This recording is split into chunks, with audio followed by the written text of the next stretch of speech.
இருக்கிறது வாழ்க்கைக்கு விலகுவது மனுஷனுக்கு மேன்மை. எதை எடுத்தாலும் சும்மா கணவன் மணி சாகிறாருலே, நான் அவனுக்கு டைவர்ஸ் நோட்டீஸ் அனுப்புகிறேனுமா, விவாகரத்து பண்ணுறேனோ, உன்னை கோர்ட்டில் சந்திக்கிறேனுமோ, உன்னை இதை செய்கிறேனுமோ அதை செய்கிறேனுமோ, இதை மாதிரி வாயில் இது மாதிரிலாம் வாயின் வார்த்தை விட்டு விட்டு விட்டு ஒரு அம்மா உண்மையிலே அனுப்பிச்சிடுச்சு அந்த மனுஷனுக்கு. உண்மையிலே நோட்டீஸ் அனுப்பிச்சு அவன் பெரிய தொகையை வாங்கின்னு போயிடுச்சு. நீ என்னடா எனக்கு நோட்டீஸ் நான் அனுப்புகிறேன் உனக்கு. இந்த வார்த்தைலாம் பேசக்கூடாது. அது யார்கிட்ட? மனைவிக்கிட்ட.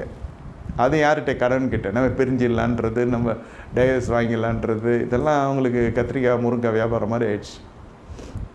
கத்திரிக்காய் முருங்காய் வியாபாரம்னா என்ன? கடத்தருக்கு போனால் எளிமையாக 10 ரூபா கொடுத்தா கத்திரிக்காய் கொடுக்குறான், 10 ரூபா கொடுத்தா முருங்காய் கிடைக்குது இல்லையா? அந்த மாதிரி நினச்சின்னு இருக்காங்க. வாழ்க்கைன்றது தெரியல. அதுக்கு சொல்கிறேன் கத்திரிக்காய் முருங்காங்க. அவ்வளோ வாழ்க்கையை அவங்களுக்கு அவ்வளோ துச்சமாக எடுத்துக்கொள்கிறது. வழக்கு